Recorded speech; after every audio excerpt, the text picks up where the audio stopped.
And we're live. It turns out the sauce went everywhere, and they didn't live it down for weeks. Shout! You got to shout it out. Hello, everyone. Hey. Hi. Everybody. Give everybody a couple seconds to log on. A couple people here. Constance is here. Hey, Constance. Hey, Constance. Hello. And so we're here for another chat, season 3 chat for the greatest show on television, Lost. Today we're doing season 3. You meant the discussion. You meant the show. Yeah. Well, the show's almost as good as the discussion. Not quite. So today we're discussing season 3, episodes 13 through 15. So please no spoilers beyond season 3, episode 15. And I just have to say, we're officially halfway through the entire project, right? Yeah. It's hard to believe. Oh, yeah. Of us chit-chatting and watching our episodes and stuff. When Garrett said that we're almost at the end of season 3, I'm like, no. Yeah. I think we're gonna watch it again. A lot of it's going from 2 episodes a week to 3 episodes a week, isn't it? I think that made a difference. That shaved off months. Yeah. Yeah, I'm guessing the last couple seasons are probably not quite as many episodes. Yeah. Well, I think the next season is fewer episodes because of the writer's strike. Yeah. 14. Yeah. That's only 14. Yeah. Then 17. Yeah, the 3 last seasons are much shorter. Yeah. Oh, I'm angry. Yes, already. we're already halfway through. I've got a confession actually, because I did a little recce into the. I was wondering when one particular thing happens, and I was going forward. I was going, where is it? And then eventually, what I thought was going to happen next season happens in season 5. I was like, Jesus Christ! So, That's the way it's been with my memory the whole time. Yeah. It's easy to. Yeah, I've been really far off with some of these. Same. So for anybody we should say this at the beginning of each one, we haven't said it in a while. For anybody that has joined later, MJ is really the impetus for this project. MJ is the newbie that has never been through. She's experiencing the show for the first time. Mm-hmm. And then we've different ones of us, and it goes all the way up to Celeste, who's now experiencing it for the 7th time. So Nerds be nerdy. That's like if you had championship rings, you'd have almost your whole hands full. Yeah. Celeste has watched this show more times than there are seasons. Mm-hmm. Yes. Wow. Yeah. 7th time. We should tally up all the hours and see what that equates to. You probably don't want to. You're worse than that screen thing on your phones. You know, where it's like, you've been on this for 8 hours today.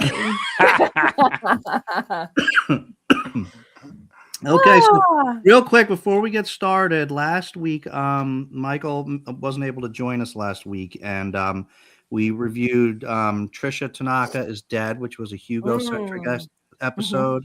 Enter 77, which is a Saeed episode, and Par Avion, which is a Claire episode. And so we just want to let Michael just let us know what he thought about the episodes.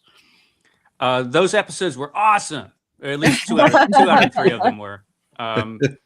The comet hitting the chicken shack was, of course, the high point of all those episodes. It's so sudden, isn't it? It's what the hell? And it was all the episodes though were particularly good just because the acting was so strong in all of those episodes, particularly the Saeed episode, I thought. Where you got to see just how despicable Saeed was when he was a torturer.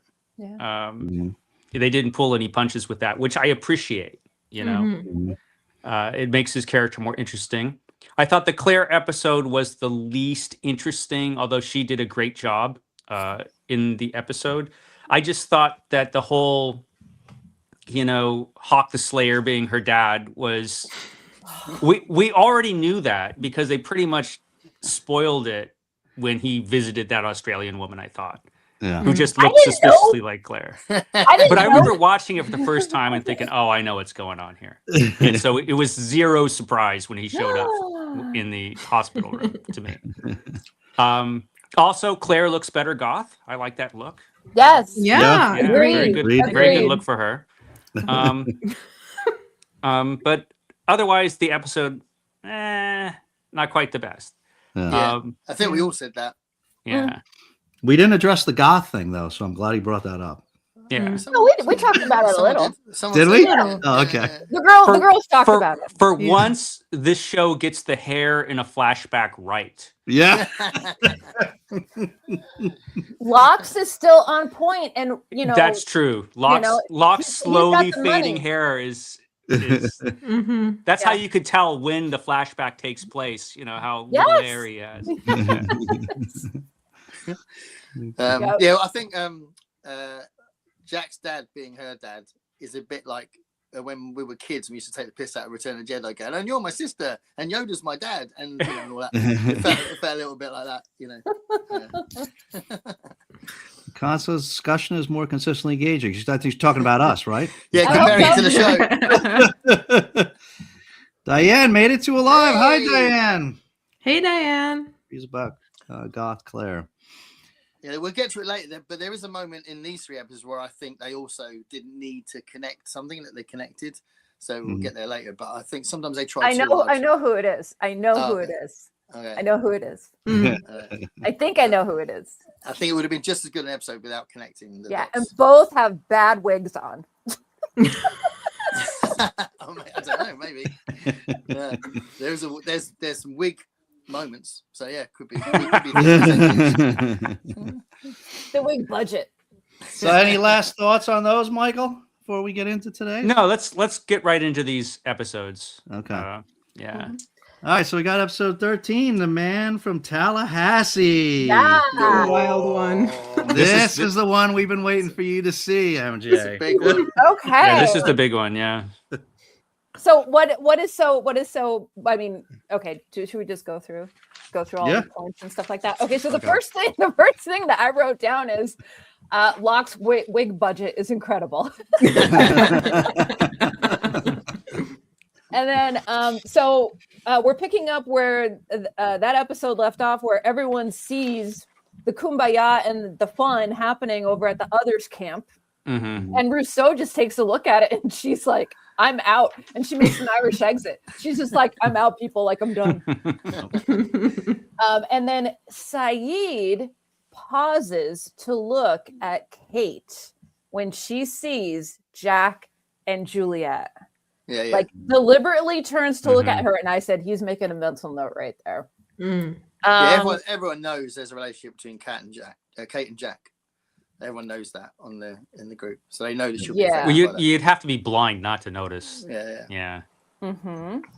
And then I have Ben is four-wheeling during his recovery. He's going around in the wheelchair. Jack's underarm tattoo was a huge surprise to me. Did you guys notice that? No. So he has the Asian one up here, and then underneath he has this big red heart. He's standing talking to Juliet, and you can see the tattoo underneath. And I'm like, what the frick is that? It's new. It says Jack loves Juliet. J&J. Yeah, I'm like, could you J&J. spend a little bit of makeup and just like cover that up or whatever? Okay, then Locke has a visitor. So we're back to Ben episodes. And I said in our last live that I missed Ben. 3 episodes without Ben, and now we're back to having some Ben. Down and out Locke looks really bad. He does Like- in his crappy little apartment. Oh, Yeah, just eating at the TV stand and the yeah. scruff and all of it. So- Like, he just looks sad. yeah. The island has done wonders for him. Oh, yeah. No wonder he doesn't want to go back. Yeah, he doesn't Yeah. Right. Yeah. Had a pretty crap life, isn't he? And then, okay, so I have, all right, Locke has a visitor. My next line is, don't the others have cameras everywhere, like in every single house and every single apartment? Like, they have their pulse on what's going on, right? Mm-hmm. Okay. So Yeah. I don't know because Kate breaks in. That's what it is. Kate breaks in. Oh, yeah. Well, yeah, but they are there seconds later, aren't they? So they Yeah. know what's going on. Okay, and then I caught on to them. They just go by their last names all the time. Because I'm like, wait, who's Austin and Gerard? Who are they talking about? Well, they're talking about Kate and Saeed. Yeah. And then they got caught. Locke is in Ben's room. That stuff's well good. Sneaking into Ben's room. That was so intense. What do you guys think of the episode so far? I don't want to, keep going. No, it was awesome. And the heart of this episode is the Ben Locke conversation. Yeah. Oh Which yeah. is so good. Yeah. Yeah. Right. I've got loads of notes on this, so I'll just wait till everyone's. I've got a page and a half of this little. God. So I'll join later. How does Locke know that there's a submarine? Yeah. That's I don't know. Because the Russian, the eye patch guy said, we came here on a submarine. Oh, yeah, right. Yeah. Yes. Okay. Because I'm like, when they said that, like literally, I dropped everything and I'm like, there's a submarine? You missed that. Right over my head. I didn't realize they had it there. Okay. And then how did Locke find his dad? How did he, there's no GPS, there's no tracking, how did he know where his dad was at the flower shop when they were he probably, my guess is he found his dad through that woman because the guy gave his name, and so he was able to find the woman, and through the woman he found the dad. Yeah. Got it. Yeah. Okay. Does Ben know about Locke's dignity? I don't think I wrote the right thing. I think he'd be able to deduce it from his is that a actions euphemism for pretty something? easily. I don't know. I think it's a predictive text or something. Kate trying to get out of her cuffs. That's a total Kate move.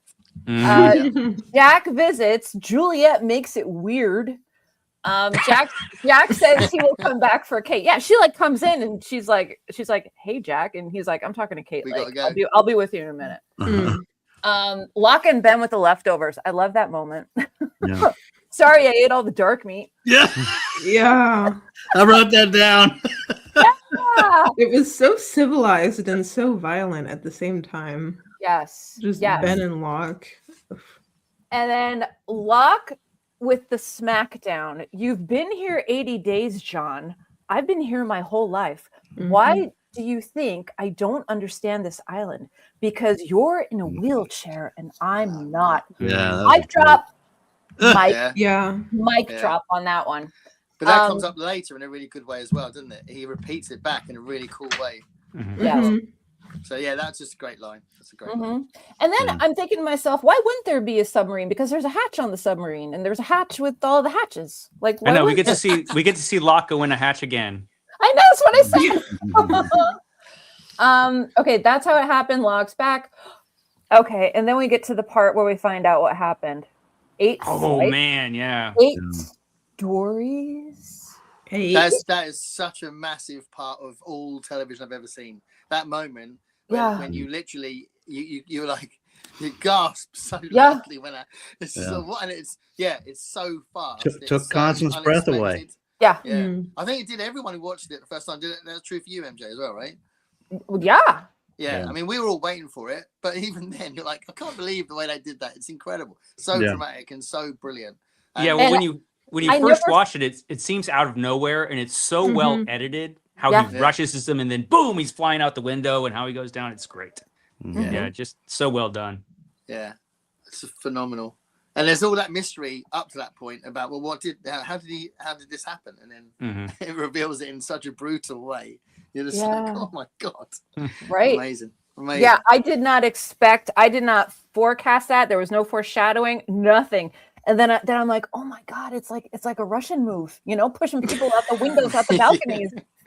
I mean, Anthony Cooper is one of the massive villains of this show, and he is absolute horrible turd, isn't he? But you still expect him to sort of talk his way out of it, not to just suddenly rush him like he does. Yeah, right. But what a character! This guy is such a turd. So, because you mentioned the name Anthony Cooper, when the son of that woman came to Locke, his name, he told him that the name he was using then was Adam Seward. Yeah. Anybody? I didn't, but anybody know any significance to these names or? No. I don't think there's one for no. that. Is there significance to it? I don't know.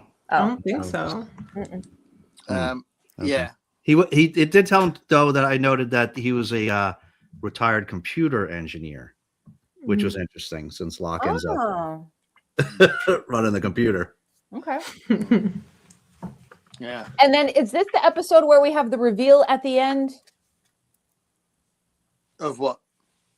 of Locke's dad? Is this the one where Oh we yeah, have, this that's is where when we he have the finds him. reveal at the end? Okay. Yeah, in the box. I just have Oh, dad. wait, Oh, my gosh. Yeah. When he opens the door and sees him. Yeah. And then that was it. And then boom, credits. I totally forgot about that. Did you? Like big things. I just How totally could you forget that moment? Oh my goodness. I don't know how, and I don't remember what happens with it, which is You awesome. don't remember what happens to him? Oh man. Really interesting. Yeah, Fun. Yeah. We can't spoil it, but oh my god. But it does pay off in a big way, Yeah. which is why Yeah, I'm yeah. surprised Yeah. you don't remember. Very well Yeah. written. I mean, you know, Yeah. sometimes the show doesn't always write everything well, but oh my, that whole stuff. And the way As it we ends shall is see amazing. very soon. Yeah. Yeah, it's in about 4 episodes' time. Yeah. So, what's your guess? What'll happen there, MJ? Oh, I think because of the next episode with, you know, what happens, but I'll get into that when we get into the next episode. But it's definitely a power move used to influence Locke for Ben to get what he wants. Mm-hmm. Interesting. That's my assessment. No, that's true. That Ben wouldn't do it unless It's he was true. getting something out of it. Well, no, honestly, you wouldn't be able to guess what actually happens to him. No. It's out of nowhere. So Yeah. Mm-hmm. in a good way. It does make sense, but it's not something you can predict. Should I tell you my notes? Yeah, go through all the notes. I want to hear. So, because I haven't got any notes for the 3rd episode, but although I thought it was good, but I've got loads of. So I said, I love the confusion at the beginning when the 3 of them are watching Jack and they're like looking at each other, going, "What the hell?" And all the reactions are different about what to do. And I thought that's just a really good way of opening after a big reveal last episode. And they're like, "Well, what we've got different ideas." And then. And there was a great line when Locke said, "I'm looking for the submarine," but because obviously everyone else was trying to rescue Jack. But as always, and Locke was at his own mission, and he was doing his own thing. He was looking for the submarine. So that was funny. And then there's an interesting thing I observed when Tom takes Jack to Kate, and he says, and he leans over to him and he says, "Be careful in there," and he nods to the cameras. Yeah. So Tom is also conflicted like Juliet was, and he's clearly like very fond of Jack. So that I thought that was interesting. I still don't like him. Oh no, I don't think he's likable, but I think it's interesting. He ruins it. He's, but he clearly feels for Jack, which is interesting. Alex thinks Russo's dead, which I thought was really interesting. Yeah.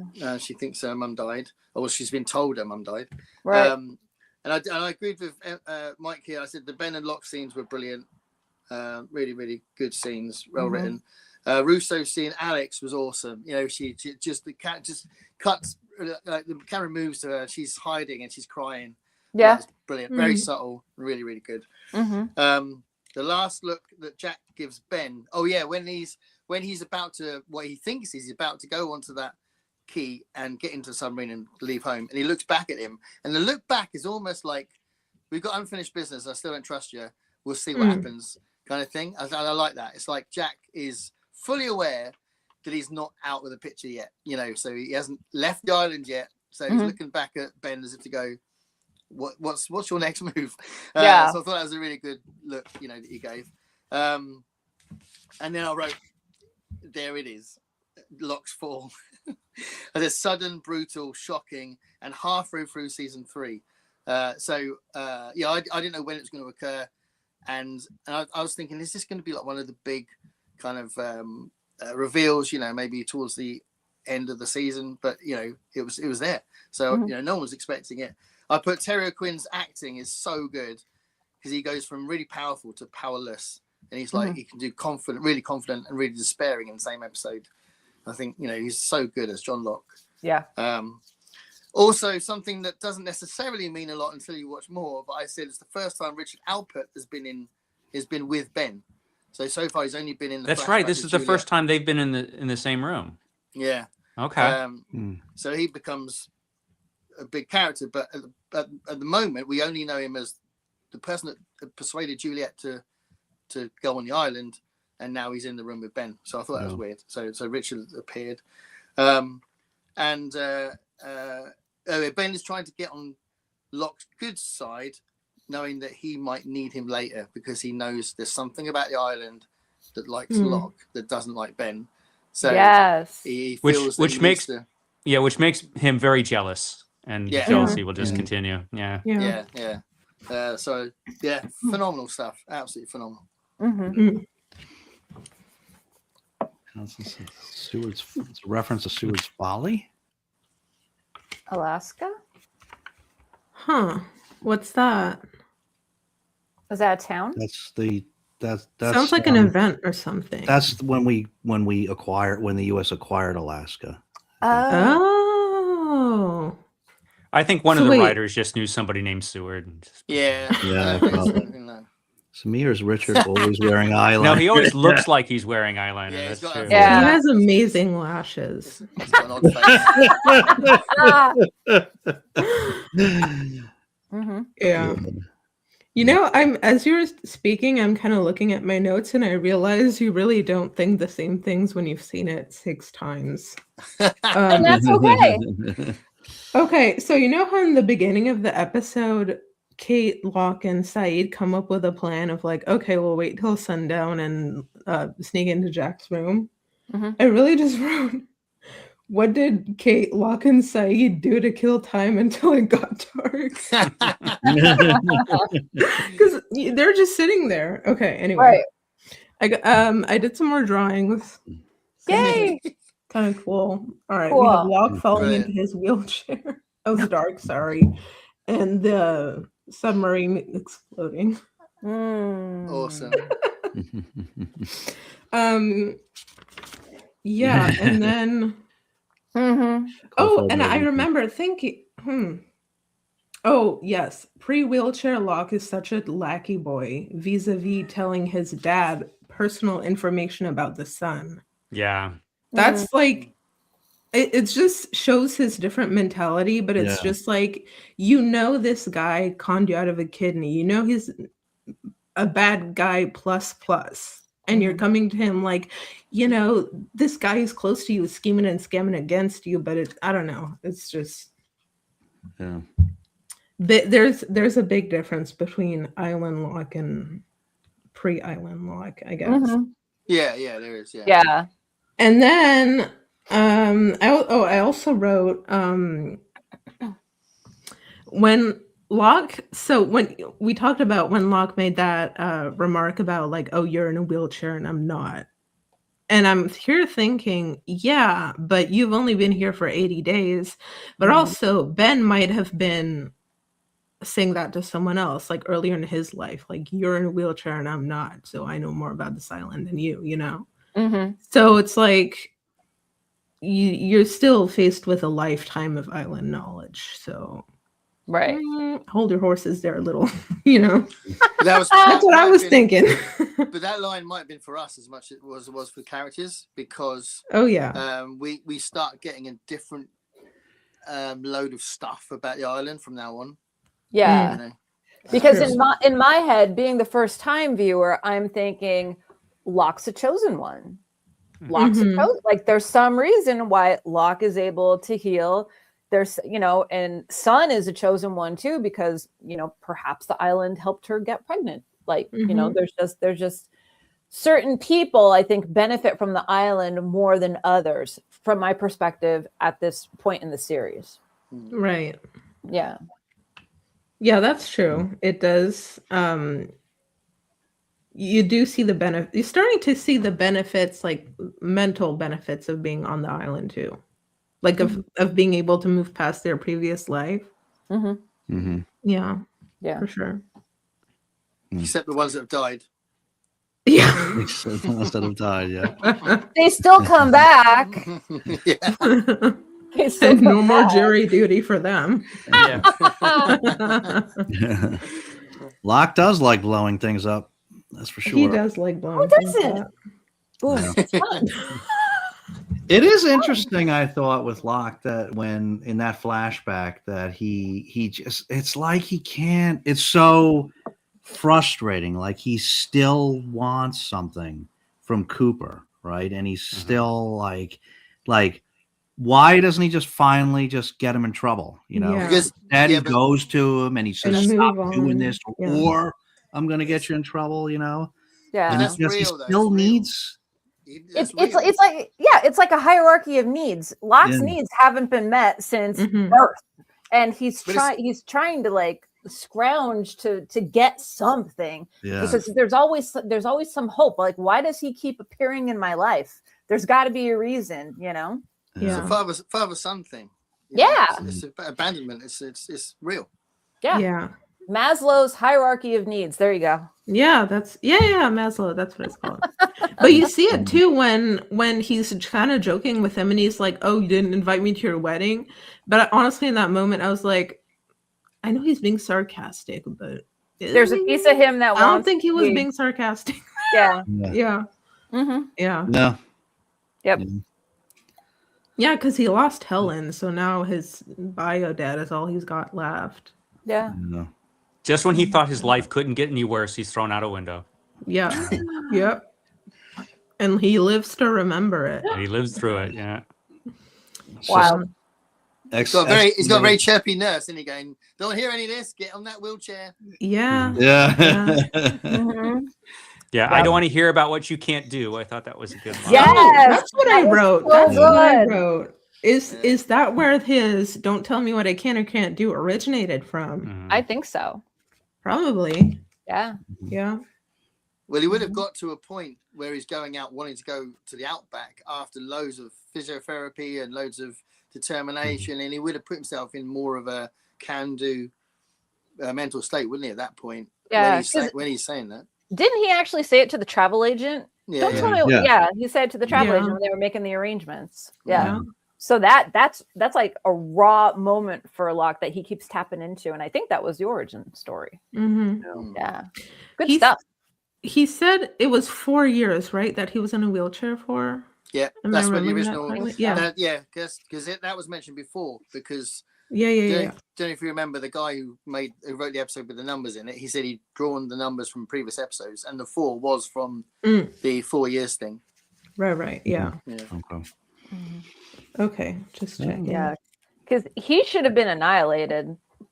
8 stories. He should not. He should Yeah. not Straight have on his survived back. that. He pancaked on the ground. Like Yeah, didn't he even- should have been a splatter. Yeah. Like gravity, physics. You know. And it Yeah. definitely would have hurt.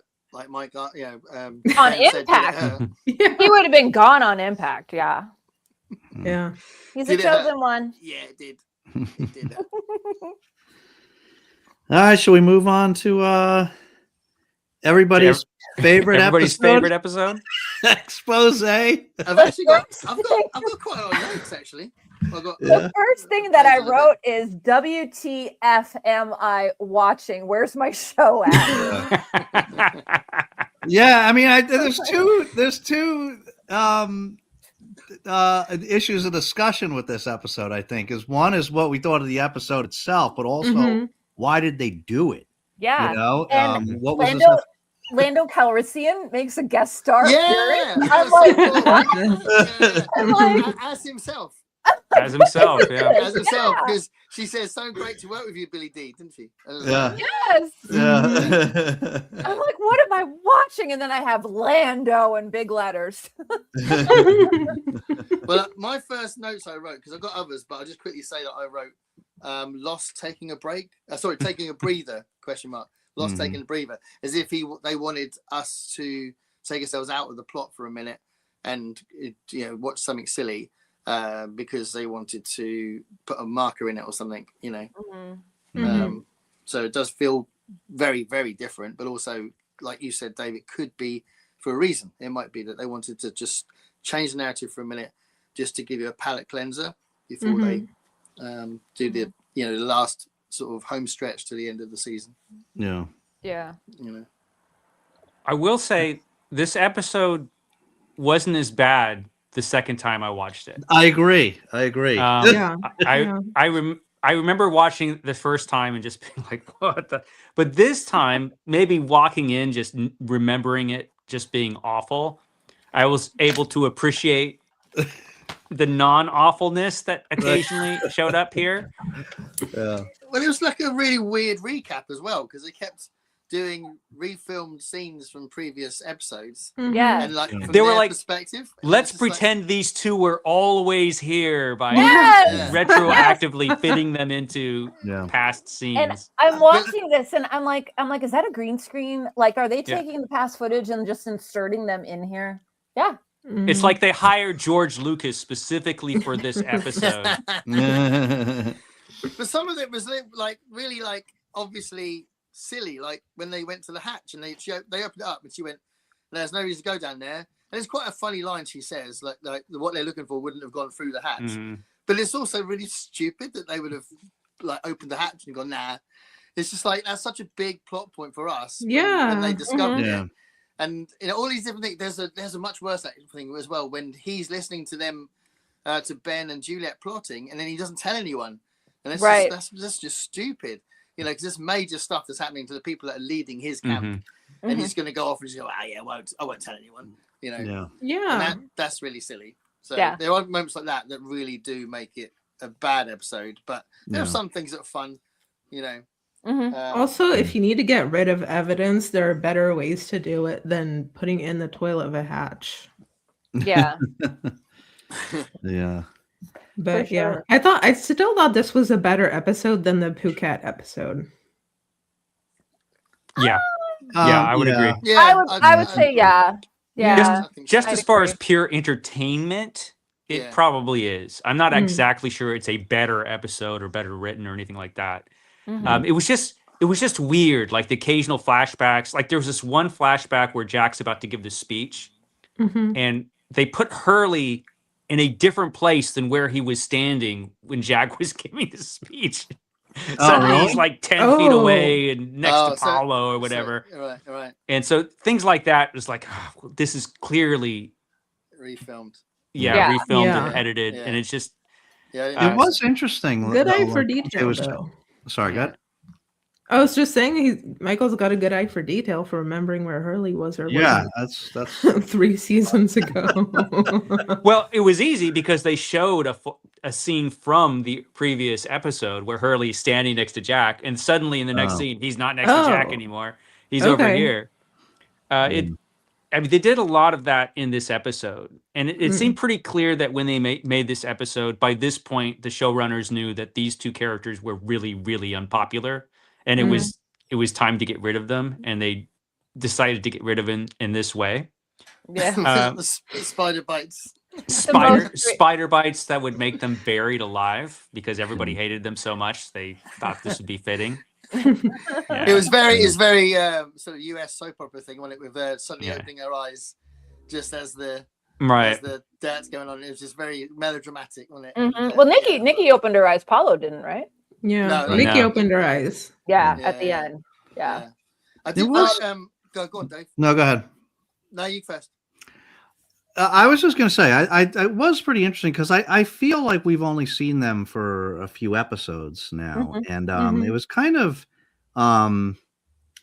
it wasn't just like they banged out this one episode of just two random characters that we had. And they introduced them to us slowly through those few episodes, then just to have their story, start and stop, start and end in this one episode. And I'm it's, I don't know. I'm struggling with why they did that. Why did they want? It's almost like they wanted us to get a little bit of. Well, I know the backstory to this a little bit. Oh, because they brought these two in deliberately because they had heard from fans that everybody was curious about all the characters in the background. Okay, right? They're just always in the background. We never learn anything about them. So they said, okay, let's bring in a couple characters, and they'll be characters, that were been in the background. So they brought in these two. And the way they did season 3 is that they did have that big break. Instead of having reruns throughout the season, they showed the first 6 to 9 episodes, I can't remember. And then they had a 12-week break. They had that long break. And then came back with the rest of the episodes uninterrupted. But during that time, they got the feedback that everybody hated these characters. Everybody hated them. So they had to get rid of them. And so this was their way to get rid of them. They just killed them off because they, instead of just continuing to try to build up these characters everybody hated. You know? Right. I thought they should have. What's interesting though is now going forward, there are loads and loads of new characters, but never from the first Crash. Yeah. All the new characters are now because something new happens. So clearly they learned a lesson and thought, well, okay, exactly.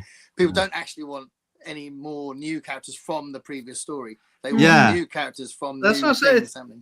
It seems like we didn't get enough of them for like people to hate the characters themselves. Is it maybe that people hated there being more, I think it was just clearly we never saw them before. I think that's what annoyed people. These two characters that suddenly show up in season 3 acting like they've always been there. Right. And it just seemed weird. Yeah. And it always felt weird. And I think that made people dislike these two.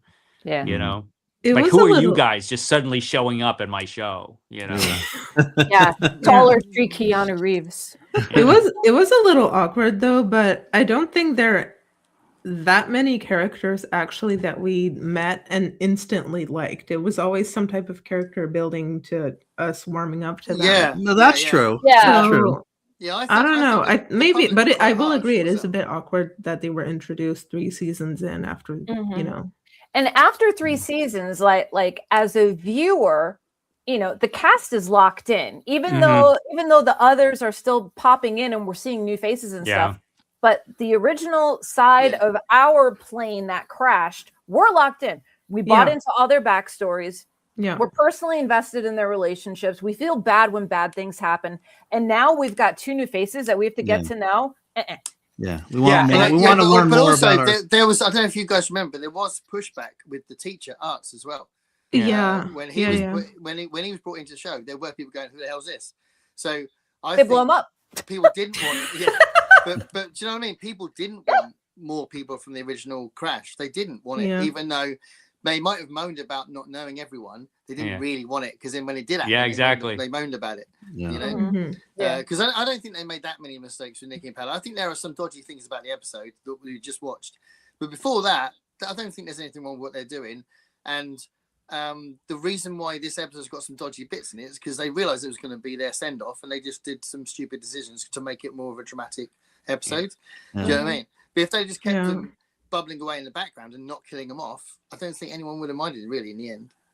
Apparently people hated these guys, And, but I think that might have changed. That might have changed if they've been in for a bit. I don't think they were willing to go with it, because I think the other new characters that are introduced were introduced to our characters as new characters. You know what I mean? Like that's why Juliet works so well. Besides being just a great character, she was new to them.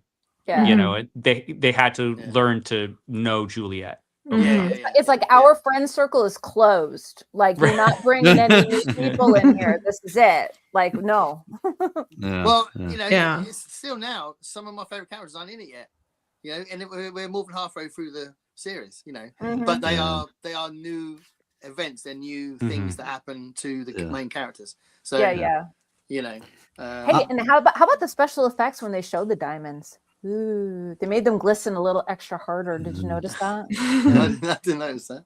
Yeah. I thought that was a little unbelievable when Sawyer threw the diamonds down to the grave. I mean, he's expecting to eventually get off the island, right? He's got 8 million of diamonds in a little bag. That seemed like a very un-Sawyer move. I think those diamonds were fake, and he was able to figure it out. Maybe. Was it this You'd think episode him and Sun would be able to figure it out, because Sun seems like the kind of girl who'd have diamonds. She would know. Yeah. She would know. I will say that the one thing that came out of this episode that was probably needed to happen is that Sun. It was this episode where Sun found out about Charlie. I was just about greatest moment in the show when she finally slaps Sawyer and he doesn't even fight back. He deserved it. He knows. He knows. He knows. I feel like she was easier on Charlie than Sawyer, and it was just Sawyer's idea, but Charlie's the one that roughed her up.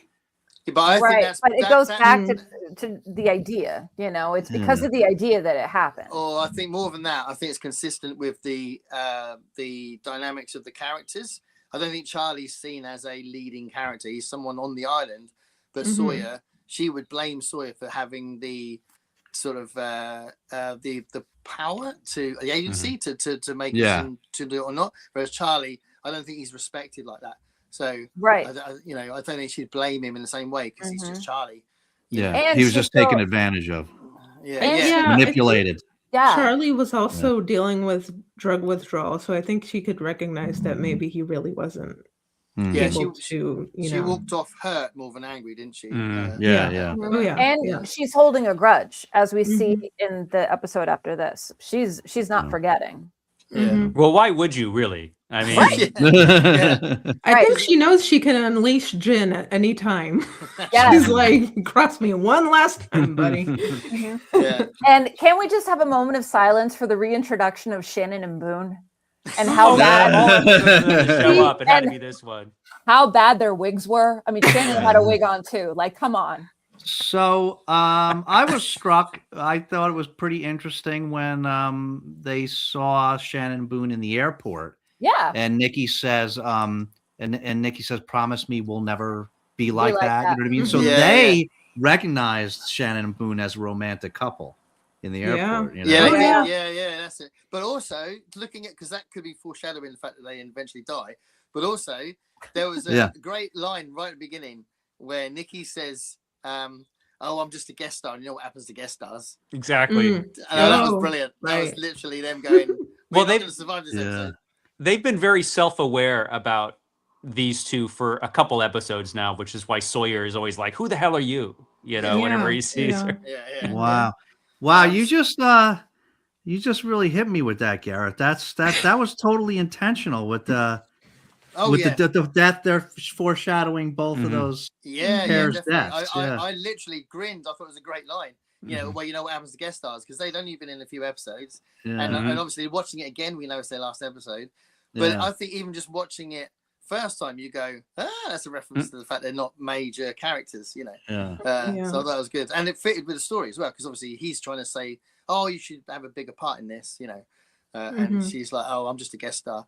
I wrote something controversial. I don't know how you feel about this. So I wrote, "Is Nikki a play on how they could have written Kate, but obviously gave her much more depth and agency? But this could have been how we did Kate."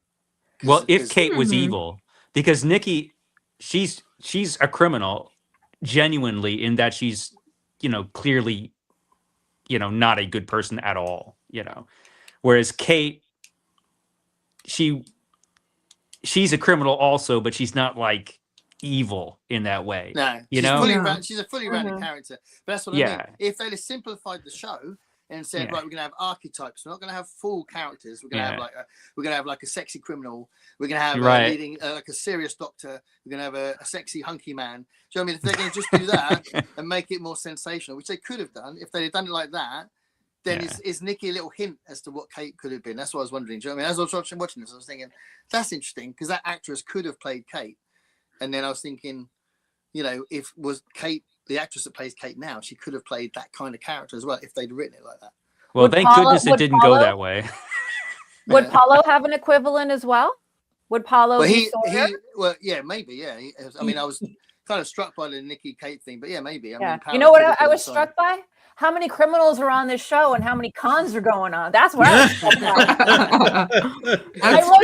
It's like you start wondering who you want to play with, I wrote down, they're together in a con. So many criminals on this show. Well, it was, you didn't know, but it was Con Air that they were on. That's a real thing. If Steve Buscemi's character was on that island, it would have been quite different, wouldn't it? Mm-hmm. Yeah, right.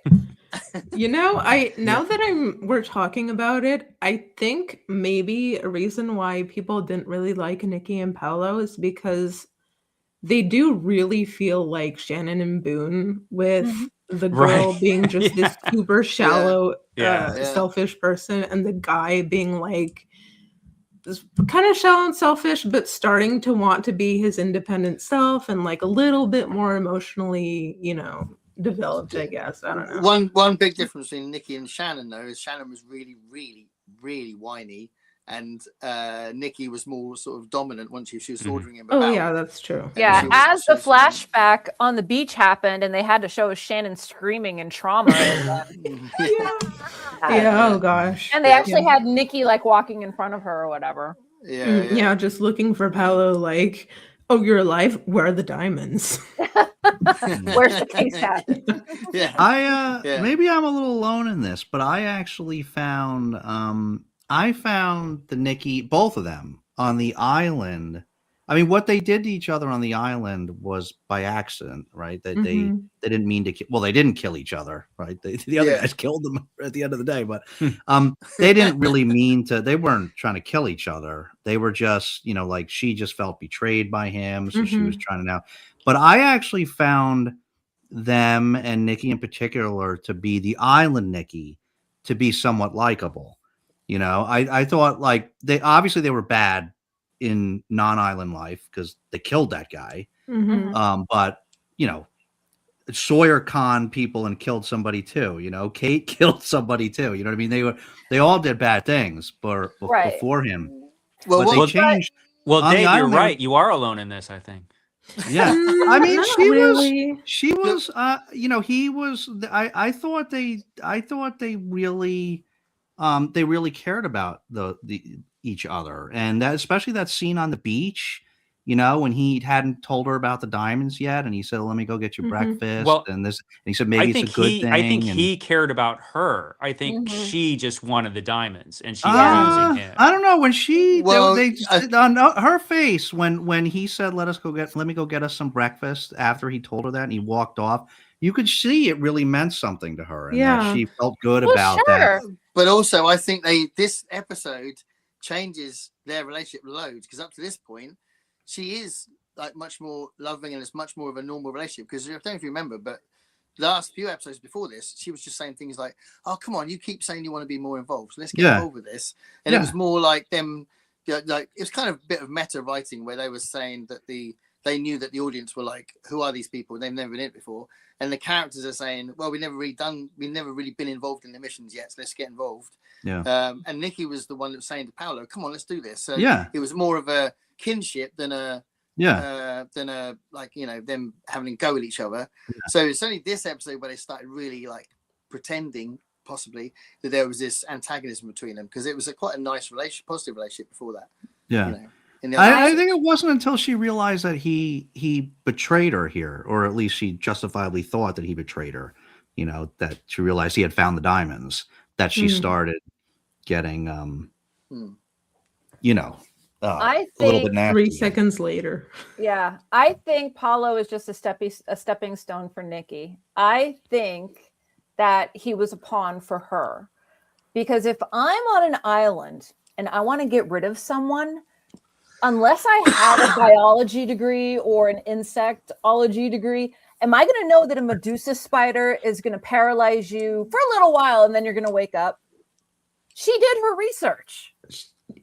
That's true. That doesn't come out of nowhere. Well, not that's because Art told her that. Because Arts had been gone for a while at that point, so that knowledge she was talking with him, but it was from a while ago. Yeah, I think it's always been in her mind. I think she is like a praying mantis. I don't buy it. Probably. I think they were. Oh, sorry. Go ahead. No, I was only finish what you're going to say, because it's slightly different. Oh no, I was just going to agree with Dave. I don't think they were necessarily likable, but I think they were worth developing.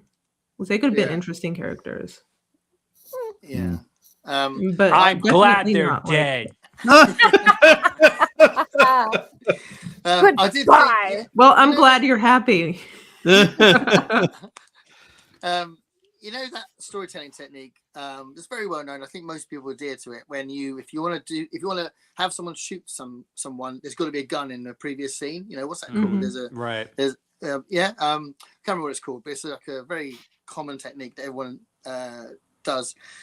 But it's so funny because you can clearly see that they were doing that with the spider, with Arts talking about the spider, but it was it's like literally half an hour before they were going to use it.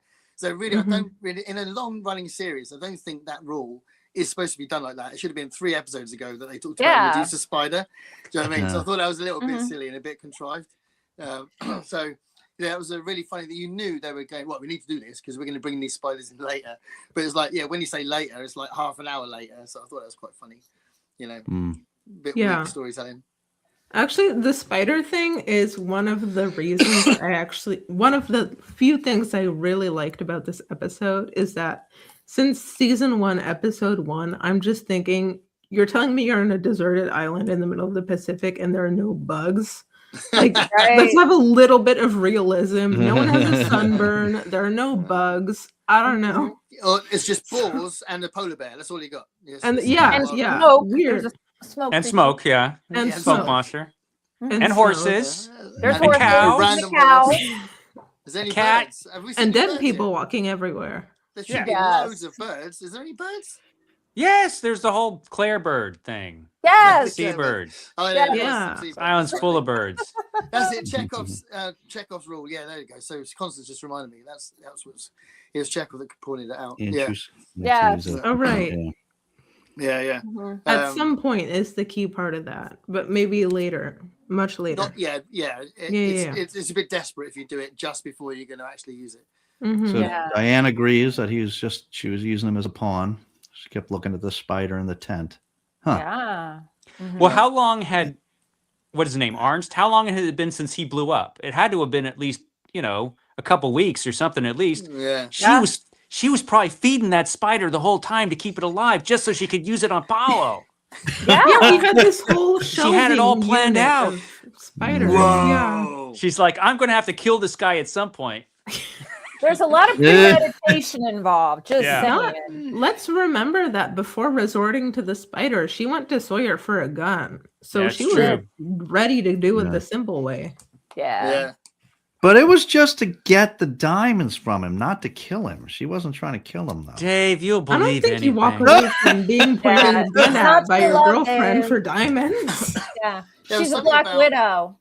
I wish I'd written it down, but there's something weird about, not weird, but something interesting about how they'd written Sawyer's reaction to her as well. He says, I think he says something as she's walking off or something, and it's like he's lusting after her or something. It was some line that was like a very Sawyer line, but it was very clearly referencing what they were trying to write for Nikki, So the best line was, "Who's Nikki?" Yeah. We're all saying that. Yeah. What a web. What a web. So that episode was fine. It was fine. It was, I was fine. I said revisiting the crash was great with dead characters coming back. I did enjoy that. Yeah, it's always fun when the dead people come back with bad wigs. Yeah, that's true. With bad wigs, yeah. Which I think is just going to continue, if I remember correctly. The bad wigs never really go away, I don't think. But I did say that the show was asking us to believe that they're so selfish they wouldn't have told anyone about the other's plans, which I thought was very silly. When Ben and Juliet are talking. So I thought that was a bit much. Oh man, yeah. If I had been Paolo in that episode, I would have stayed down there and investigated or something. I've written, I don't know. Did Charlie tell Son about what he'd done because he was kind of cleaning house because he knows he's going to die?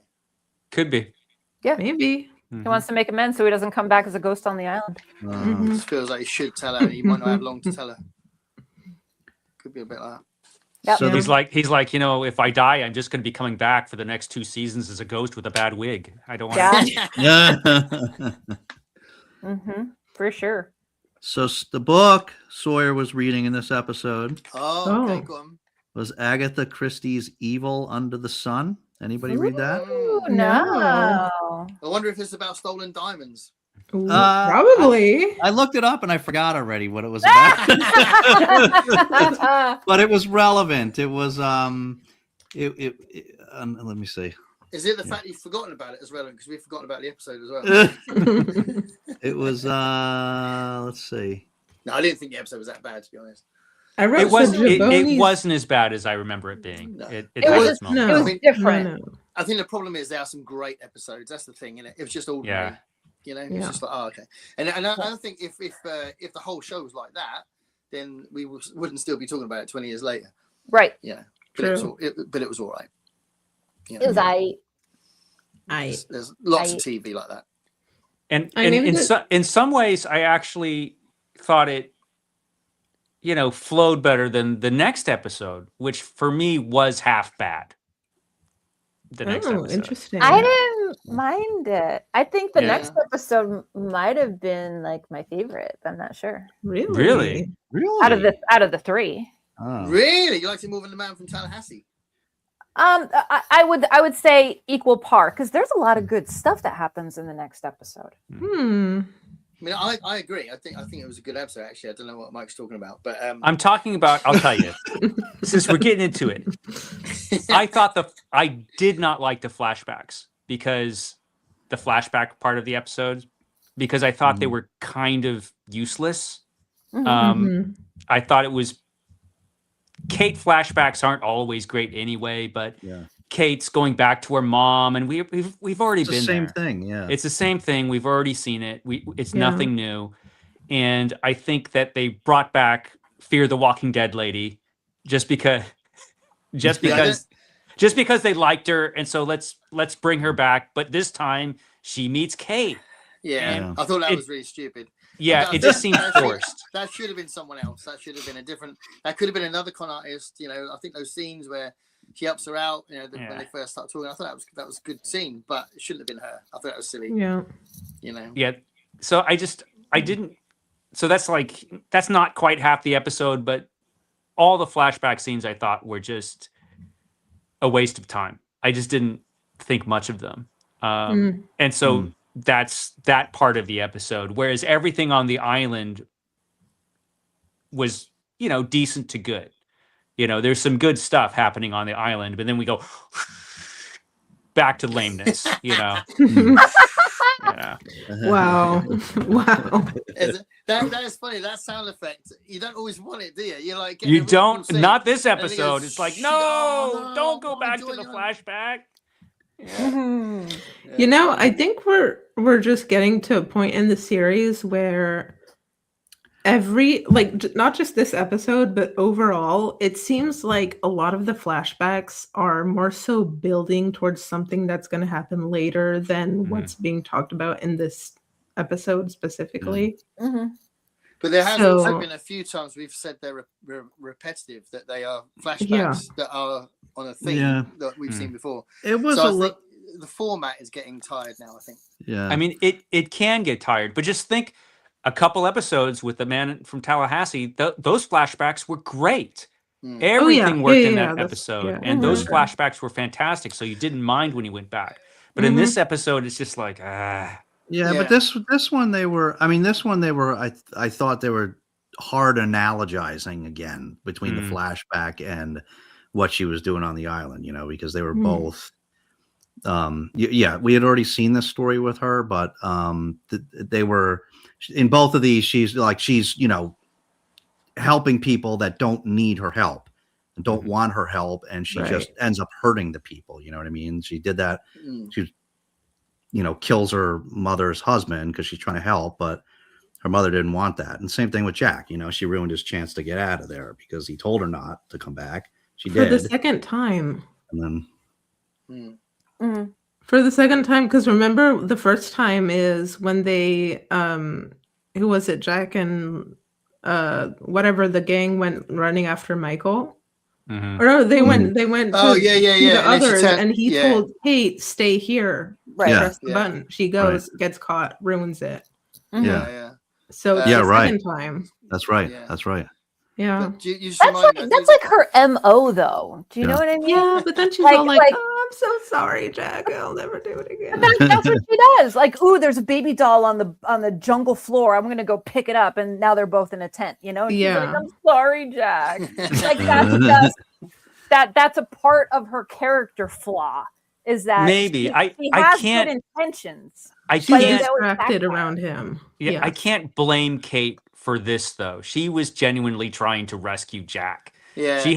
She had no idea Jack Yeah. was out there playing football with Yeah. Mr. Friendly and having a great time. You know, Well, that because Yeah. you wouldn't be You able know. to predict that he was going to True. be allowed to go home. yeah, That would be a massive shock to the people from our main cast. right. Mhm. No So- idea. So I Yeah. think that's not a character flaw. That's her doing something that everyone else would do, and then go, "What the hell?" when you get there, Because Saeed hasn't got that character flaw, but he wanted to save him as well, Mhm.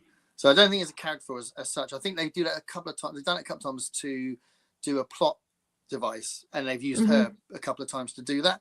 So it kind of weakens her character a bit. But I think ultimately they more than that, they use her as kind of like a badass action woman, more than Mhm. she does the silly sort of damsel in distress thing. But they have done that, I think, kind of like lazy writing. They've done it because they well, let's do it. Let's use Kate for that. And Mhm. so it's a bit silly really sometimes. Speaking of badass action woman, can we talk about Juliet's skills in like Yeah. the opening? Yeah. When Yeah. she goes, I'm sorry, but if I'm bringing somebody a sandwich and somebody comes at me, I don't know how to flip them upside down. Yeah. Like Yeah. like if you're a IVF doctor or whatever the heck she is, Yeah. they don't teach you that in school. Yeah. They Well- teach you that when you live with the others for 3 That's years. right. The others have a, You gotta has go a, to have a martial strong arts training class. program. Yeah. Yes. But I think in this episode, there are so many little nuggets for me as a first-time viewer that doesn't make it so bad. Mm. Mm. Uh-huh. Like the whole Hurley Sawyer thing, I love that. I Oh yeah. Yeah, that was love cool. that.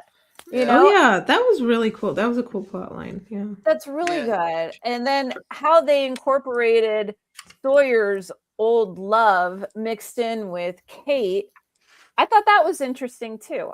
Gareth didn't like that. Yeah. You didn't like it? Well, I mean, I liked the connection of it. Yeah. Yeah. Yeah, I I'm with think that's Gareth what- on that one. I think that's I mean, Damon Lindelof is a bit like that. I've seen in some interviews, but it's definitely a J.J. Abrams thing. I don't know if he does that with Star Trek and Star Wars as well, where he just thinks, let's just do this, and he thinks it's a cool idea. And that's a bit like putting Kim Dickens in those flashbacks. He's like, they went, let's make it Sawyer's ex-girlfriend or whatever. Like, yeah, brilliant idea. But Kate's going around the country trying to avoid getting caught by the marshal. What's the chances that she'd run into her? But that's It a feels a key. bit- That's a key feature of this show is all the connections. It is, yeah. Well, and absolutely for the main characters, but the ones that aren't the main characters, because there's a reason for it, innit? But the ones that aren't the main characters, it's a bit like, well, why would they bump into that? It's a bit. But it's for Kate's benefit, not for her. So Kate, as a main character, it's helping develop her. Yeah. And I think they could have had that story with someone else that wasn't Kim Dickens' character. They could have had a random con man, some woman, Maybe there was a reason for it being her. I mean, there's a huge reason for it being her. I mean, the guy that she's sleeping with on the island, back there, his baby's mama is the one that's helping her. Right? Yeah. That's all I'm going to say about that. The island has this thing with synchronicity, right? It likes bringing things together in random ways, even though Yeah. But she's not on the island. Kim Dickens isn't on the island. Sawyer is. If she'd bumped into Sawyer, it would make more sense. right. But do we have other characters that have had similar Yeah, we have. things with people that are not on the island? Yes. Mhm. So it's not unusual, I don't think. The I just woo think- spreads. There's so much woo that I it just think it would spreads have out. worked better if it was a random character for me. Yeah. But no, I mean, I didn't mind it. I didn't mind it. I didn't mind it, by the way. I quite like the episode. I just think that's just one thing I didn't like about it. But I did like the episode. How do the others know? Okay, so Locke walks in, right? He comes in on Kate and he's like, "Listen, Kate," and she's like, "Did they hurt you? Are you okay?" And he's like, "I'm fine. I'm fine. I'm just here to talk to you." And he's like, I was trying to speak up for you and tell them that you're a good person, you're helpful, you're skilled, you do all these great things. And then they told me about your past and they told me what a bitch you are. I don't think he said it like that. You know what I mean? How do they know? How do they know of Kate's entire past? How do they know? Because at least up No, we know this. At least up until when Locke blew up the station with the dish on it, they had Yeah. communication with the outside world, and they probably and Benjamin says they recruit people to join the others, so they have connections with the outside world, and they have such connections that if they want to know about somebody, they can get a full dossier on them, which they Right, did but with Jack and what they did with everybody else. Right, but So half of the stuff that Kate did, she didn't get caught for. Yeah, Yeah, she but was they- pretty off the grid. but they Yeah. knew who she was, and they knew the main crime that she did Yeah. because she was charged with that crime. I don't Yeah. think the others know absolutely everything that we see in the flashback. If they knew absolutely everything, they'd probably just be like, "Hey, here's a spider. You want to play with it?"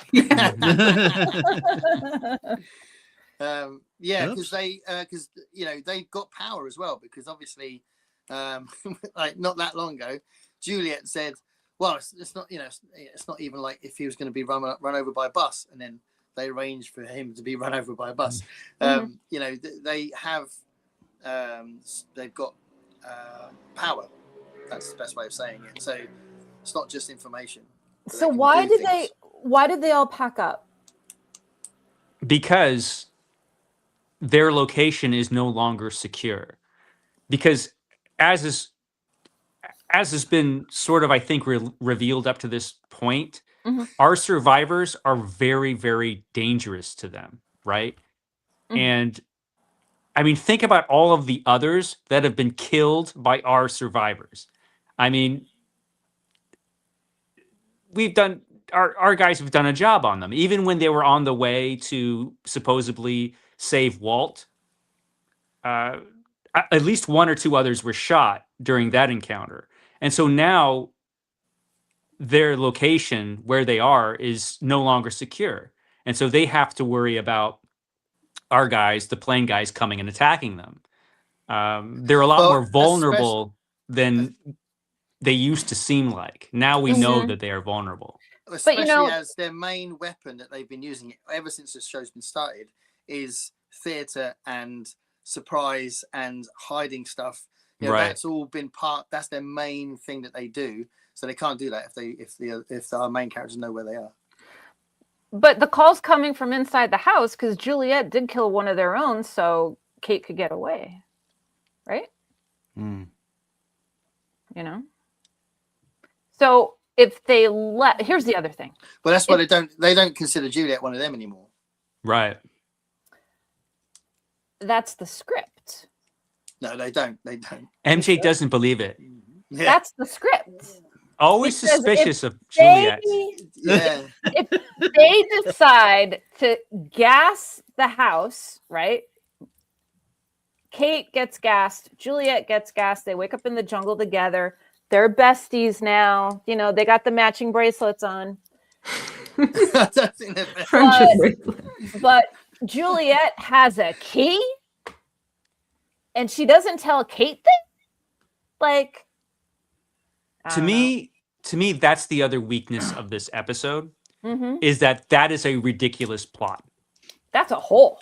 It's just like, this is your plan. You're going to I'll get her to like me. I'll handcuff myself to her, and we'll wake up in the jungle together, and we'll be besties.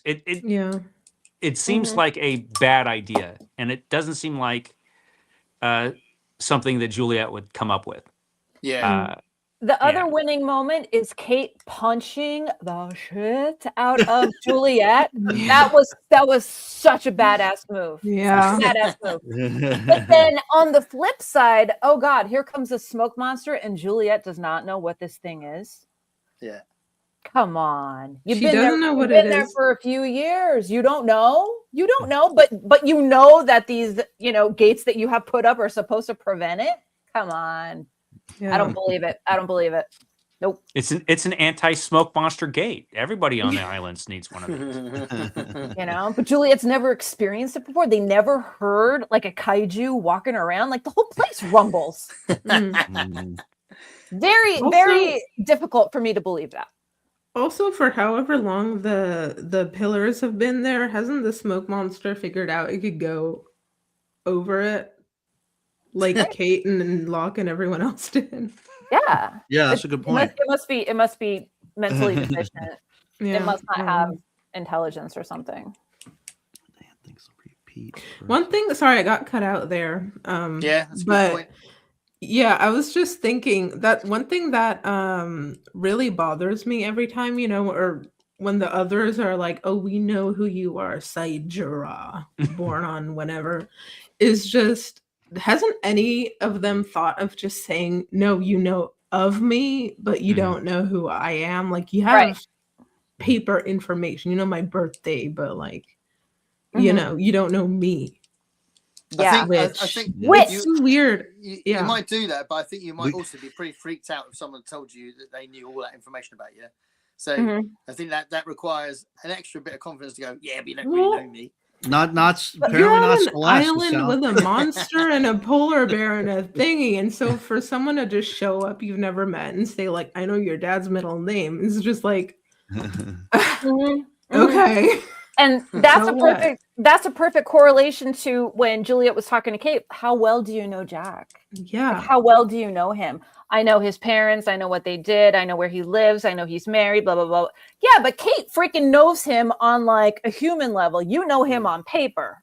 Yeah, if I had been Kate in that moment and she said that to me, I would have said like, I knew the story. He told me to tell him I was safe. Yeah, I just would have punched her again.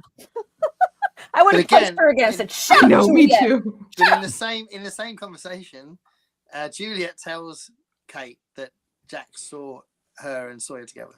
And she did that as a passive-aggressive mood, saying, "All right, bitch, I'm going to lay this down on you right now. I'm going to hurt you where it hurts in your heart." And she's like, "They saw you on the cameras. Jack saw you and Sawyer making out. Oh, yeah. Oh, yeah. So he was done with you." Yeah. Mm-hmm. Yep. Girl tactics. Yeah, we're now realizing this whole bit is like a school playground. It is. Isn't that what the island is supposed to be? No. Okay, and also I'm just going back in time with the actress that plays Kate's mom, I think is the actress from the ABC TV show Sabrina the Teenage Witch. Yes, she is. That's right. Yes. She's the mum, isn't she? Yeah. Her haircut is awesome. Yeah, it's good. Yeah. Mm-hmm. That was an isolated comment. I'm sorry. But relevant. But relevant. We talk about hair a lot on the show. This talks about hair quite a bit. Yeah. So and I did feel bad for Kate when her mom rejected her yet again. Because I think a part of the reason why we get all these Kate flashbacks over and over and over and over again is that, number one, she's a con. We know that. How many names does she have? We probably have 15 by now. Yeah. But her intentions deep down are kind of like justice oriented. Like even though she's doing bad things, there's some type of thing that she's trying to accomplish for the greater good. I don't know. You do see it, and she does quite. I mean, I think she's remember, it's like her first big role in it, and her first TV role, I think, and she does some really sort of heavy stuff in this episode. I think she does it really well. Whenever she has to do those things, she does it well. Yeah, you do see the difference between certain characters, like Kate versus Sawyer versus even Jin, where they're accepting the role of con man or criminal, but some of them are doing it for others and some of them are doing it really for themselves. Yeah. Right, which is a great segue into what Sawyer's doing at Hurley's suggestion is, hey, listen, they're going to vote you off the island, dude. So you better start, showing your worth around here. So Hurley becomes a con man because he BS's Sawyer into being nice. Yes. And true to Hurley's version of being a con man is to try and make someone be nice. And then he gets Desmond to shoot the boar. And then he goes over to give the blanket to Claire and the baby, and he picks up the baby and holds the baby, and he does not know the baby's name. Your baby's not as wrinkly as last week. Yeah, and that's a true statement to people that just aren't comfortable like around kids. Like you don't remember that stuff, you know what I mean? But I didn't know what he was doing because he said that first, and then he said the name. He remembered it, and so I didn't hear him say Aaron. Oh, he did. Mhm. Yeah. So I don't know if it was just like his natural instinct to like not use people's real names and like just call them something else, or if he forgot about it or he forgot what it was for a minute and then. Yeah, because I'm watching him and I'm waiting and I'm like, you don't know Aaron's name. You don't know Aaron's name. It's funny how hard it was, right, for him to be. Yeah. It was wonderful. Cordial and then Charlie was like, hey, this is the best thing ever. Like this boar's awesome. We're having beer, blah, blah, blah. And then he's like, yeah, so, like you're going to vote my way, right? And I was like, vote? What are you talking about? Yeah. And then Hurley's in the background. He's like, you're doing good, dude. And then it snaps. And he's like, I've just been conned. Yeah. Yeah, I thought that whole segment was really important. I think, I don't think it was just fun, and funny what he did. Mhm. I think that's part of what we've been seeing in these recent episodes of Hurley's increased importance of his, surgence into having a more important role. I mean, that was some serious manipulation there, right? To direct who he thinks should be the current leader of the camp, And like, it's brilliant. And Sawyer has no survival skills. Nothing. He's got nothing. He relies on everyone on that island for everything that he has, unless he steals it. Mhm. Yeah. And that sunk in for him. Like, I'm screwed without these people. Yeah. Yeah. I think it's the first time, where he needs to be part of a community in his life. Yeah.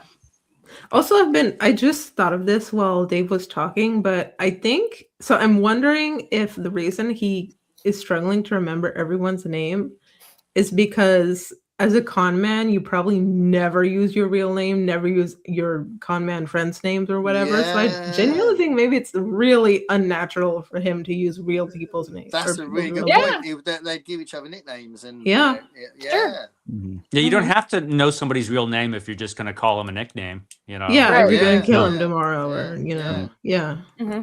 MJ. Talking about comment, this is a bit of a digression, but I've got to ask you. I was watching Sam Rockwell go through his different parts on YouTube because I love the man. I think he's awesome. And he's they great. They mentioned Matchstick Men. Have you watched Matchstick Men? No. It's Nicolas Cage and Sam Rockwell. It's such a brilliant film. They play comment, and I think Nick Cage's got Tourette's. I'm not sure, but it's such a brilliant film. And Sam Rockwell's kind of like his partner, and they get involved with. They do loads of cons at the beginning, and then his daughter, Nick Cage's daughter, turns up and screws everything up. It's a really good film. Ridley Scott directed it madly, which is very very similitude film for Ridley Scott. But it's a brilliant film. Go and find it somewhere. Matchstick Men, an early Sam Rockwell film. And Sam Rockwell is the paramour of Shannon. Really? They're still together. Oh, that's cool. Oh. Yeah. That's cool. They've been together for years. Yeah. Okay. Interesting. Nice. Yep. Yeah, I'm a big fan. Did you watch Moon yet? You got to watch Moon. Moon's No, one I of my haven't. favorite films. I've talked about it on my channel. Moon is excellent. That's an excellent film. So good. Amazing. I gotta find where to watch it. Directed love by it. David Bowie's son as well. Yeah, Duncan. Amazing film. Great soundtrack as well. Great Yeah. score. Can I share Anyway. my last drawing of Yes. the Of episode? course. Wait, I don't know. Can that you tell Sawyer? who it is? Yeah. That's a good one. I like that. Okay, good. By the end of the project, I will no longer draw like a first grader. Maybe we'll get something good. Yeah. No, this was it was a nice episode because it's a lot of the episodes are very intense, and this was just. It's always it's always a Hurley episode, but it's a breath of fresh air. Yeah. And it did concern quite a lot of characters as well. They're now in the process of doing, 3 or 4 different things in an episode, whereas previously they'd have a backstory and a current thing with a select few characters. But I think they're doing lots now. Mm. And we end up at the end of this episode with a new dynamic, between the characters, because I thought, because Jack is like at this point fully on board with Team Juliet, Yeah. and Saeed's like, she's not coming back with us, and he's like, yes, she is, yes, she is. Yeah. Mhm. Yeah, And- they're walking ahead. They're walking ahead of them, aren't they? Right, they are. behind them. Yeah. Yeah. Why wouldn't you bring the people from the island over to the others with the structures? I think because the others could come back at any time. So what? You got cameras, you got security set up. So what? They can handle it. You got a big ass electric wall. I mean, Yeah. You got Mhm. locks But on they the have- doors. They have Juliet. See, that's the other thing. They have Juliet there with the codes, and I'm just thinking, don't they ever ask what's the code to this giant fence thing? Right. I don't trust her. I don't trust her. Yeah. I do not trust her. I think MJ? Saeed, if I had to trust one person on the island right now, like I don't even think I would trust Locke. I think Saeed would be my go-to. He'd be my ride or die. Oh yeah. Why Oh, would you yeah. ever trust Locke? That's just such a funny comment. There's no reason to trust the man. I What? Just mean, because he I blew up res- the one way anybody has to get home, you're like, oh. I respect where he's coming from, but he's Team Locke. That's it. Mm. Yeah. And it Yeah, has but been no, from the beginning. yeah, Saeed would be my ride or die. Yeah. True. Mhm. Yeah. Also, can we? Saeed's Oh, sorry, go ahead. thought about. No, I was going to say Saeed's thought about the group all the time. I think pretty much. Yeah. Yeah. Yeah. yeah. Has anyone else just been kind of bamboozled by the fact that Russo just disappeared? Well, she's He always did an disappearing. Irish exit. Yeah, well, they That's what they she tried to does. make her disappear, and then she reappeared briefly to look at Alex for the first time, Mhm. and then she just Yeah, I That's think it. there's that sense that she's there watching them. I think she's Oh, trying not to right. be involved because she's too. Well, distrust- clearly she doesn't she's not trust a him. team player. Yeah. I mean, she's always doing her own thing. And I Yeah, respect so- that. Yeah. Mhm, I get that. mhm. Yeah. She's been on her own for too long. Too long, clearly. Yes. Yeah, Probably. like ew, it's too peoply over here. Like I Exactly. can't deal with people over here on the island. I'm going back to my other place. Too Yeah, I've got peoply. I've got Introvert. students like that. MJ, so I'm curious, where do you think Locke and the others went? I have Or what do you think is gonna happen with no. that? There has to be, I mean, the island is pretty massive, so there has to be another section of the island that we don't know, we haven't been introduced to. I'm sure if I pulled up that map that Locke saw when the lights went out that was glowing in the dark, I'm sure there's one section that we haven't been familiarized with yet. Yeah, don't pull up Mhm. any maps. They give too much away. Okay, Yeah. I won't. Yeah. But I'm sure it's something related to the hatch. There's something related to the Dharma initiative. There's Mhm. something there. And can I just say, along with the boar barbecue with the beer and everything, they had Dharma A1 sauce. Did you notice that? Yeah. Dharma has everything. I'm like, it says A1 on it. That's awesome. The spiders. Yeah. Feeding Oh, the oh, Daniela. spiders. Could they be I thought that underwater too. again? I thought Mhm. that too. Yep. Hmm. Yeah. Or maybe on some mysterious island number 3. Somewhere. Yeah. Well, we will find out. I'm fairly certain. Yes. Yeah. And I'm- it has to be Mhm. somewhat accessible, handicap accessible for Ben. Is it real now? True. You're true. really concerned about Ben's welfare, huh? She's a big Ben fan. Yeah. I love Ben's presence. Yeah. I wouldn't want to meet up with him because I probably would. So she pretty much hates Juliet. And She gets under my skin. She gets under loves Ben. I don't know who she is. That I where don't we're know at, who I she think. is. That's interesting. Yeah, that is interesting. I don't mind Ben. I don't want to be his enemy, but I enjoy the episodes that he's in. But Juliet is just a flake. She's just a flake. I think Ben is a great villain. You Yes. know, he is one of the greatest villains in the history of television. Mhm. Partially because he's not entirely villainous, and he's played brilliantly. I love Juliet though. I think Juliet is great, and I love Juliet the first time. As soon as she showed up in the show, I liked her. There's something very interesting about the way she acts. She does this thing where any TV or film acting is about the face, but she kind of underplays what she's doing with her face. Yeah. It's really subtle what she does, and as you can see her mind working. Right. Not that much going on. It's very interesting. Well, it's very modeled after Ben, you know. Like when she's like, I was just bringing you a sandwich, and she's storming out. That's what Ben would have done. Yeah, and she gaslights you to think it's your fault, like as if you didn't lock her up and beat her or whatever. Oh, there's moments when she's shown that she's resented something, or that she doesn't trust someone, or she's trying to get over someone. There's lots going on with her. She's trying to passively aggressively hurt someone. The cameras were on with you and Sawyer, don't you? Do you know that Jack saw you? Yeah. And that hurt him. Yeah, and that was played differently to how Ben would have done it. She's got a very specific way of doing things as an actress. Ben would have been funny. Here's how Ben would have done it. Kate, didn't you know that cameras are everywhere? You didn't know that we know that you and Sawyer did it? We all saw it. I could just see Ben and not blinking at all and telling her the story. And then he might have quoted of Mice and Men as well, just to kind of Yes. Don't you read? Yeah. Oh, sure. I'm just remembering this really awesome moment in episode 13, the first one, when Locke when Alex is showing Locke where the submarine is, and she's telling him, but also the audience, she's just like, my dad will make you think that his idea is your idea. Like, and she's not even, it's not even an opinion. She's telling you right now, you met this guy, this is who he is right now. Yeah. Like, it's not up for debate. For sure. Yeah.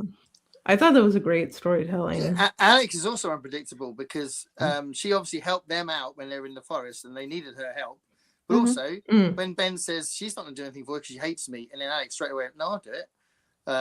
So Ben can't predict what she's going to be like. And she just sort of does things, according to what she thinks. She wants to see what happens next, possibly. Yeah, I'll do that. What do you think of Alex, MJ? Where's Alex's boyfriend? And are they going to where Alex's boyfriend is right now?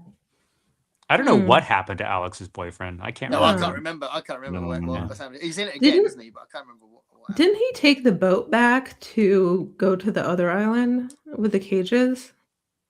Because Sawyer told him, if you love her, go back. Yeah, but we don't know that if he did or not. We don't. That's, latest in Carl news. Yeah. He's not dead. We haven't seen his ghost yet or anything. Unless he got bit by a spider or something. So what do we got next here? So the next one is one of us, a Juliet centric. Yay! Catch 22, which is Desmond, MJ. Yay! Woo! I like Desmond, brother. And then Doc, which is Son. Okay. Ooh. All right. I'll suffer through the Juliet one. Wow. She's not a girl's girl. Sorry. I'm looking forward to another Juliet episode. I'm sure. Yeah. It's weird. All the guys are looking forward to Juliet episodes. I don't know why that could be. It's a mystery. So MJ's really animated, like she's actually jealous or something. Her character's wishy-washy. Just pick a lane and stay in it. You're not on Team Jack. I think she's a complex character. She's not wishy-washy. There's lots of layers. She's wishy-washy. She's a con artist, just like half of the rest of the cast. Yeah. I don't think she's that. I don't think she is. I think she's motivated by tricking people. She does it. She does, but she's not a con man like that. I think she's just reacting, and she's trying to get home. She's not reacting when she's trying to get Jack to perform surgery on Ben. She's conning. Wake up. Sorry. She's developing intimacy, so Jack will do it. Yeah, but her motivation isn't like I don't think she was a con man in Before the Island. I think she's trying to get home. That's what her main thing is. And that's how the con begins. It'll be interesting to Wow. see as the next couple seasons play by whether MJ hates Juliet more or less Yeah. as time goes on. Yeah, Okay. because You lots know? happens. Yeah. Right A lot now, happens I'm with going to Juliet. say more. We'll Yeah. see. I really We'll see. can't tell actually.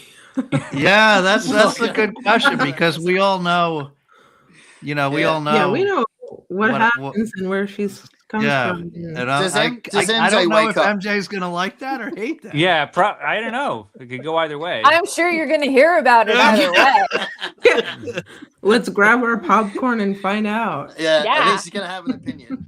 She Multiple. will definitely have an opinion. That I think we can be confident of. Aren't you guys glad you decided to do this with me? Oh yeah. We're just looking for what the Voxer chat says after this first episode. Yes, she did. Yes, Yeah. she did. Yes, she did. Yeah. Yes. So. Facts. Mm-hmm. Yeah. All right. Well, we got anything else on these or No. We're call it going a there? long time tonight. I'm exhausted talking about all Yeah. these characters. All right. Well, looks like we got a couple good ones coming up, and then so we got these 3, and then after that, there's only 4. So I guess we'll do like 4 altogether. I guess after that. Can I Is just check- it like a Is it like We a must. 2-parter season finale or something? yeah, like is that? it? Yeah, and the last 2 are it's a Probably. 2-parter. So Yeah, 2-part at the end. Yeah, if I'm remembering correctly, the season finale to season 3 was fantastic. yeah. Was it? Ooh. Yeah. Yeah. If I'm remembering right, it was just like amazing. Okay. Yeah. But Hmm. I was looking ahead. Yeah, I said I was looking ahead. Yeah. So we've got our next week's discussion, which is the next 3 episodes, Right. and, Mhm. and the one episode after that. So in 4 episodes' time, is the end of the Anthony Cooper story. Is that a Oh, okay. spoiler? Wait. It Seems what? like a spoiler. Yeah. Seems like Is a it? spoiler. Yeah. Is it? Okay, we're going to call it there. Gareth always has to sneak in that spoiler at the end. He just sneaks it I don't in. think Come on, I've man. said much. I don't think I've said much. You mean I'm he doesn't saying- make it to season 6? He's not in it? No, I said it's the end of the plot. I didn't say what happens. It's the end of the plot because I definitely haven't said that. Okay. Olive comes in to put her foot down. I was like, Garrett, what are you doing? I was going, end it. I know. No, I know. No, We can't clarify, I control haven't said him. how it ends. We But can't it's quite control cool. We know. Well, I know, and you know now that is where it ends. However, it ends. I think that's cool because I think it's a really Dave, good I part just of it. want you to know that Yeah. spoilers were invented by the British. Just so you're aware. Ah. It's yeah. Good one. Nice, Good one. beautiful. All right. On that note. All right. Well, thanks, everyone. Thank And you. we'll see Thanks you for next stopping week. by. See you next Bye. week. Namaste. Namaste. Oop. What'd I do here? Oh, sorry. Wrong button. All right. Namaste.